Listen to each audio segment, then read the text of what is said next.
Hello friends, welcome back to my YouTube channel. Friends, आज के video में आप देखने वाले हैं यूजीसी नेट के पाठ्यक्रम में लगी हुई कहानी चंद्रदेव से मेरी बातें, जिसे लिखा है बंग महिला या राजेंद्र बाला घोष ने। इस कहानी की पृष्ठभूमि पहले हम देखेंगे कि इस कहानी की पृष्ठभूमि क्या रही है। इसका प्रकाशन सरस्वती पत्रिका में 1904 ईस्वी में हुआ है। निबंध के रूप में लिखा गया है, पत्रात्मक शैली में लिखा गया है। इस कहानी को भवदेव पांडे ने हिंदी की पहली राजनीतिक कहानी माना है। कहानी के भीतर कौन कौन से विषय आए हैं?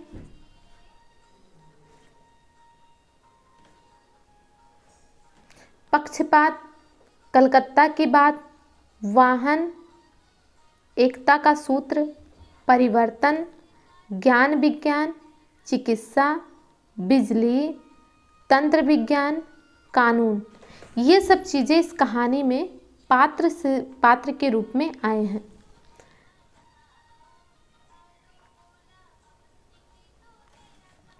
इस कहानी के विषय में देख लेते हैं कि कहानी में क्या चीज़ें आई हैं और किस प्रकार से ये कहानी क्यों लिखी गई है।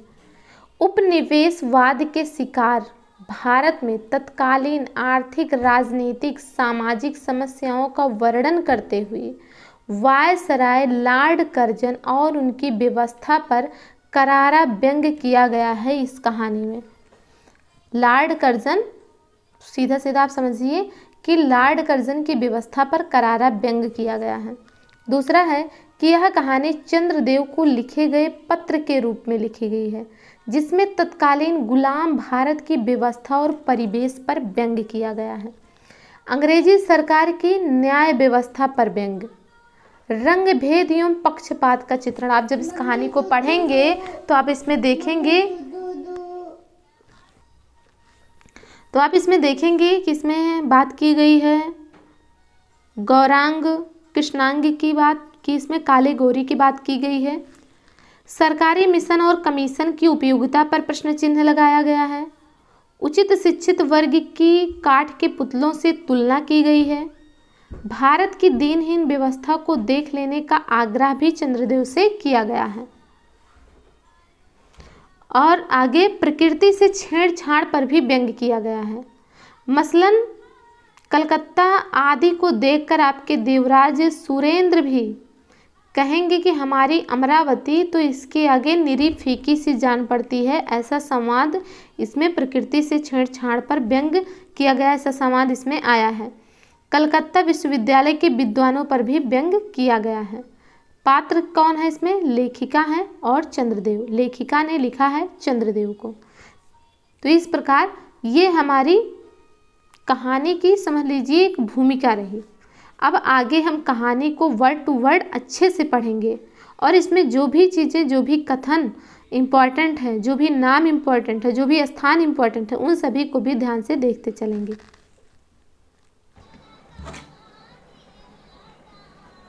चंद्रदेव से मेरी बातें।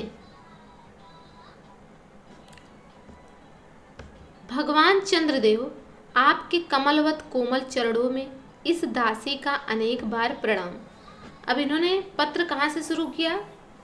भगवान चंद्रदेव, आपके कमलवत कोमल चरणों में इस दासी का अनेक बार प्रणाम। जैसे पत्र लिखा जाता है वैसे ही इन्होंने इसमें लिखा है। आज मैं आपसे 2-4 बातें करने की इच्छा रखती हूँ। क्या मेरे प्रश्नों का उत्तर आप प्रदान करेंगे? कीजिए, बड़ी कृपा होगी। देखो, सुनी अनसुनी सी मत कर जाना, अपने बड़प्पन की ओर ध्यान देना। अच्छा कहती हूँ, सुनो। तो लेखिका इसमें स्टार्टिंग में ही कह देती है कि चंद्रदेव जी, आपसे मुझे कुछ बात करनी है, 2-3 बात करनी है। देखो, मेरी बात सुन के सुनी अनसुनी सी ना कर देना, कि जैसे लॉर्ड कर्जन हम लोग की बात सुनकर अनसुनी कर देते हैं, वैसा आप मत करना। अपने बड़प्पन की ओर ध्यान देना कि आपका बड़ा नाम है। तो चलिए मैं आपसे शुरू करती हूँ कि क्या कहना है। मैं सुनती हूँ कि आप इस आकाश मंडल में चिरकाल से वास करते हैं। क्या यह बात सत्य है? यदि सत्य है तो मैं अनुमान करती हूँ कि सृष्टि के साथ ही साथ अवश्य आपकी भी सृष्टि हुई होगी। तब तो आप ढेर दिन के पुराने बूढ़े कहे जा सकते हैं। आप इतने पुराने हैं तो सही, पर काम सदा एक से ही है और एक ही स्थान में करते आए हैं। यह क्यों? कह रही हैं कि आप इतने दिन से, आप जब से ये सृष्टि है तब से आपकी भी उत्पत्ति हुई है, तब इसका मतलब कि आप बहुत दिन के पुराने बूढ़े कहे जा सकते हैं। और हैं तो आप इतने पुराने, पर काम सदा एक ही से करते हैं, काम में आपके कोई परिवर्तन नहीं है। यह क्यों? क्या आपका डिपार्टमेंट जो है, महकमा यानी डिपार्टमेंट, उसमें ट्रांसफ़र या बदली होने का नियम नहीं है? क्या आपकी गवर्नमेंट पेंशन भी नहीं देती? बड़े खेद की बात है। यदि आप हमारी न्यायशीला गवर्नमेंट के किसी विभाग में सर्विस या नौकरी करते होते तो अब तक आपकी बहुत कुछ पदोन्नति हो गई होती और ऐसी पोस्ट पर रहकर भारत के कितने ही सुरम्य नगर, पर्वत, जंगल और झाड़ियों में भ्रमण करते। अंत में इस वृद्ध अवस्था में पेंशन प्राप्त कर काशी ऐसे पुनीत और शांति धाम में बैठकर हरि नाम स्मरण करके अपना परलोक बनाते। यह बड़ी भारी भूल हुई। भगवान चंद्रदेव, क्षमा कीजिए, क्षमा कीजिए। आप तो अमर हैं, आपको मृत्यु कहाँ, तब परलोक बनाना कैसा? ओहो, देवता भी अपनी जाति के कैसे पक्षपाती हैं। देखो न, चंद्रदेव को अमृत देकर उन्हें अमर कर दिया। तब यदि मनुष्य होकर हमारे अंग्रेज अपनी जाति वालों का पक्षपात करें तो आश्चर्य ही क्या है। अच्छा, यदि आपको अंग्रेजी जाति की सेवा करना स्वीकार हो तो एक एप्लीकेशन या निवेदन पत्र हमारे आधुनिक भारत प्रभु लॉर्ड कर्जन के पास भेज देवें। आशा है कि वे आपको आदरपूर्वक अवश्य आह्वान करेंगे। अब लेखिका क्या करी कि अगर आप भारत की भी थोड़ी सेवा करना चाह रहे हो तो जो हमारे प्रभु लॉर्ड कर्जन हैं उनको आप एक एप्लीकेशन दीजिए, तो वो आपको बुला लेंगे कि आप आइए, हाँ, सेवा कीजिए, क्योंकि आप अधम भारतवासियों के भांति कृष्णांग तो है नहीं। यदि लॉर्ड कर्जन जी आपकी बात न माने, ऐसा हो नहीं सकता, क्योंकि आप भारतीयों के जैसा भारतीयों की बात तो वो नहीं मानते हैं, क्योंकि आप उनके जैसे कृष्णांग नहीं हैं, काले नहीं हैं, आप तो उनके जैसे हैं, अंग्रेजों के जैसे हैं, गोरे हैं, तो आपकी बात तो वो जरूर मानेंगे। आपको अच्छी नौकरी देने में उनकी गौरांग जाति कुपित हो उठेगी, ऐसा नहीं है। और फिर आप तो एक सुयोग्य, कार्यदक्ष, परिश्रमी, बहुदर्शी, कार्यकुशल और सरल स्वभाव महात्मा है। अब आगे देखिए, ये चंद्रदेव के लिए कौन कौन सा वर्ड यूज किया गया, 6 शब्द यूज किया गया है कि सुयोग्य, कार्यदक्ष, परिश्रमी, बहुदर्शी, कार्यकुशल, सरल स्वभाव महात्मा है। मैं विश्वास करती हूँ कि जब लॉर्ड कर्जन हमारे भारत के अस्थायी भाग्य विधाता बनकर आवेंगे तब आपको किसी कमीशन का मेंबर नहीं तो किसी मिशन में भर्ती करके वे अवश्य ही भेज देवेंगे, क्योंकि उनको कमीशन और मिशन दोनों ही अत्यंत प्रिय हैं। किसे कमीशन और मिशन दोनों अत्यंत प्रिय हैं? लॉर्ड कर्जन को। आपके चंद्रलोक में जो रीति और नीति सृष्टि के आदि काल में प्रचलित थे वही सब अब भी हैं, पर यहाँ तो इतना परिवर्तन हो गया है कि भूत और वर्तमान में आकाश पाताल का सा अंतर हो गया है। मैं अनुमान करती हूँ कि आपके नेत्रों की ज्योति भी कुछ अवश्य ही मंद पड़ गई होगी, क्योंकि आधुनिक भारत संतान लड़कपन से ही चश्मा धारण करने लगी है। इस कारण आप हमारे दीनहीन क्षीण प्रभ भारत को उतनी दूर से भली भांति ना देख सकते होंगे। अतएव आपसे सादर कहती हूँ कि एक बार कृपा कर भारत को देख तो जाइए। यद्यपि इस बात को जानती हूँ कि आपको इतना अवकाश कहाँ है कि आप भारत को देख जाइए, पर 8वें दिन नहीं तो महीने में 1 दिन अर्थात अमावस्या को तो आपको हॉलीडे या छुट्टी अवश्य ही रहती है। तब तो आपको निकलना नहीं रहता, तब तो आप पर ग्रहण रहता है, तो आपको निकलना नहीं रहता, यानी कि तब आपको अपना प्रकाश देना नहीं रहता, तब तो आप छुट्टी पर ही रहते हैं, तब उस दिन आ जाइए। यद्यपि आप उस दिन चाहे तो भारत भ्रमण कर जा भी सकते हैं।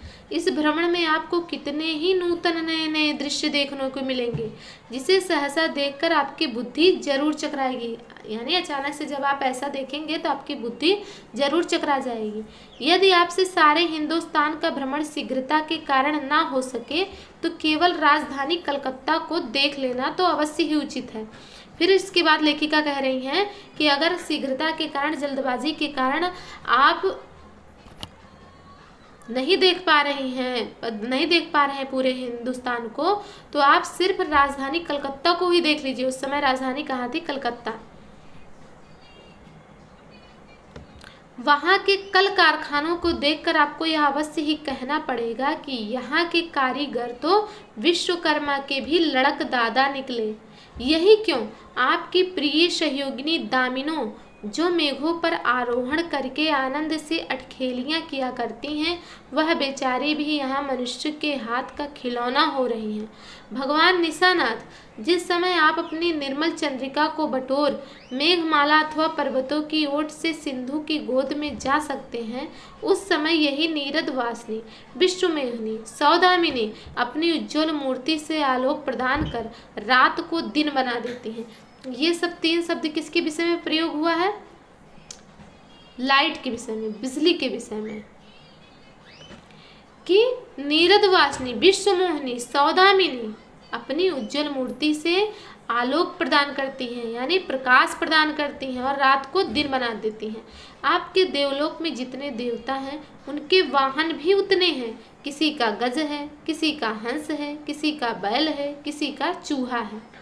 तो गज, हंस, बैल, चूहा, इतने जीव जंतु का भी नाम आया है, गज, हंस, बैल, चूहा। पर यहाँ तो सारा बोझ आपकी चपला अग्निदेव के माथे मढ़ा गया है। क्या ब्राह्मण, क्या क्षत्रिय, क्या वैश्य, क्या शूद्र, क्या चांडाल, सभी के रथों का वाहन हो रही हैं चपला और अग्निदेव। हमारे श्वेतांग महाप्रभु गण को जहाँ पर कुछ कठिनाइयों का सामना आ पड़ा, झट उन्होंने इलेक्ट्रिसिटी यानी बिजली को लापटका। बस कठिन से कठिन कार्य सहज में संपादन कर लेते हैं और हमारे यहाँ के उच्च शिक्षा प्राप्त युवक काठ के पुतलों की भांति मुंह ताकते रह जाते हैं।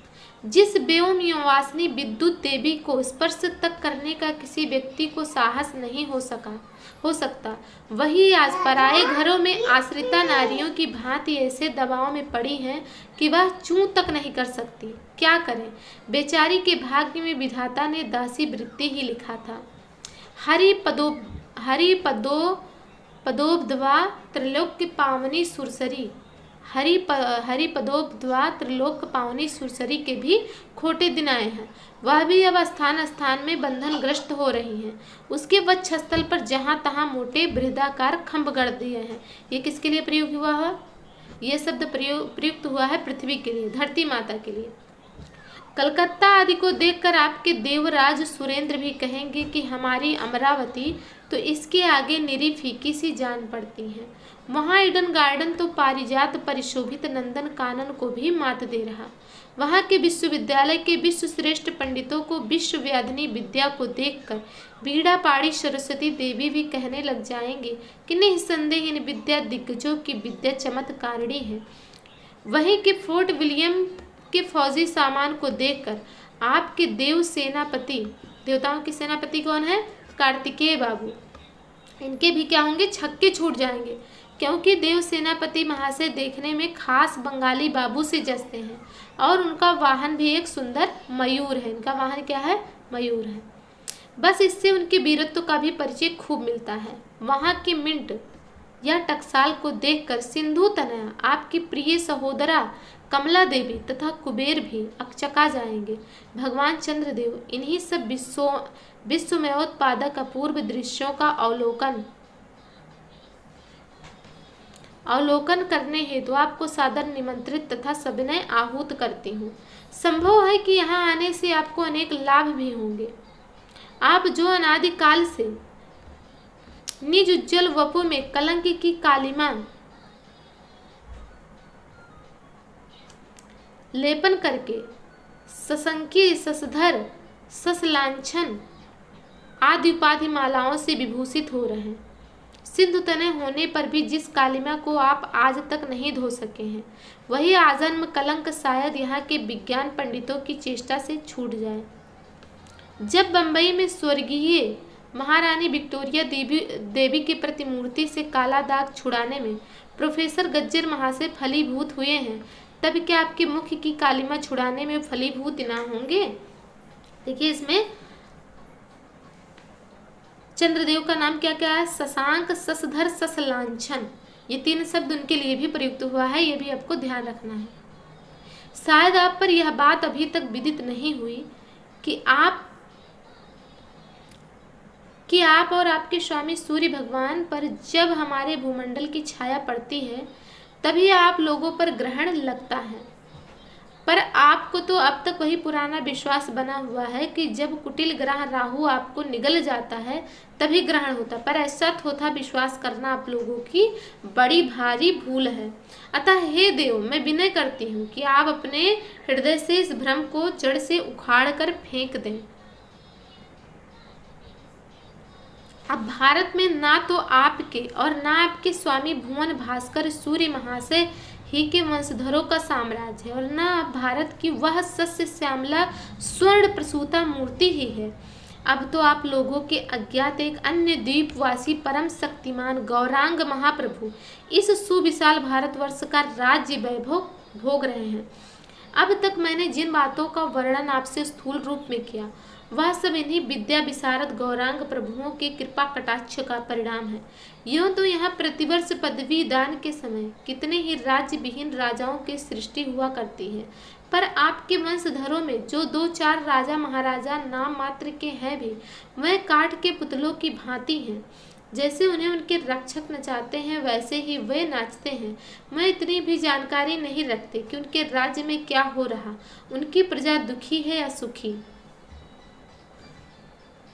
यदि आप कभी भारत भ्रमण करने को आए तो अपने फैमिली डॉक्टर धन्वंतरी महाशय को और देवताओं के चीफ जस्टिस चित्रगुप्त जी को अवश्य लेते आए। फैमिली डॉक्टर कौन उनके बता रहे हैं? चंद्रदेव के धन्वंतरी महाशय, और इनके चीफ जस्टिस चित्रगुप्त जी हैं। आशा है कि धन्वंतरी महाशय यहाँ के डॉक्टरों के सन्निकट चिकित्सा संबंधी बहुत कुछ शिक्षा लाभ ले सकेंगे। कह रहे हैं कि धन्वंतरी महाशय जब यहाँ के डॉक्टर हमारे भारत के डॉक्टर से मिलेंगे तो कुछ चिकित्सा संबंधी टिप्स भी ले सकेंगे। यदि प्लेग महाराज ईश्वर ना करें आपके चंद्रलोक या देवलोक में घुस पड़े तो वहाँ से उनको निकालना कुछ सहज बात ना होगी। अच्छा, एक चीज़ आपको ये भी याद रखना कि चंद्रलोक में किस बीमारी के फैलने की बात की गई है, तो प्लेग की बात। यही जब चिकित्सा शास्त्र के बड़े बड़े पारदर्शी उन पर विजय नहीं पा सकते, तब वहाँ आपके देवलोक में जड़ी बूटियों का प्रयोग से क्या होगा। यहाँ के इंडियन पीनल कोड की धाराओं को देखकर चित्रगुप्त महाराज अपने यहाँ की दंड विधि कानून को बहुत कुछ सुधार सकते हैं, और यदि बोझ ना हो तो यहाँ से वे 2-4 टाइपराइटर भी खरीद ले जाएं। जब प्लेग महाराज के पार अनुग्रह से उनके ऑफिस में कार्य की अधिकता हुई, तब उससे उनकी राइटर से बिल्डिंग के राइटर से के काम में बहुत ही सुविधा और सहायता पहुंचेगी। वह लोग 2 दिन का काम 2 घंटे में कर डालेंगे। अच्छा, अब मैं आपसे विदा होती हूँ। मैंने तो आपसे इतनी बातें कही, पर खेद है कि आपने उनके अनुकूल या प्रतिकूल एक भी उत्तर नहीं दिया, परंतु आपके इस मौनावलंब को मैं स्वीकार का सूचक समझती हूँ। अच्छा, तो मेरी प्रार्थना को कबूल करके एक दफ़ा यहाँ आइएगा जरूर, एक बंग महिला। इस प्रकार से ये जो पत्रात्मक रूप से लिखी गई कहानी है यहीं पर समाप्त होती है, और इससे रिलेटेड जो भी प्रश्न बनने थे वो मैंने आपसे तुरंत पूछ लिया है। अगर आपको ये वीडियो अच्छा लगा हो तो आप हमें कमेंट के जरिए ज़रूर बताइए। हम यूजीसी नेट के पाठ्यक्रम में लगी हुई सभी कहानी, निबंध, नाटक, इन सभी को धीरे धीरे करके कंप्लीट करेंगे। और एक सीरीज और भी चल रही हमारी, हिंदी साहित्य का इतिहास रामचंद्र शुक्ल जी के द्वारा जो लिखा गया है, तो आप उसमें भी उस वीडियो को भी देखिए और अपना प्यार दीजिए।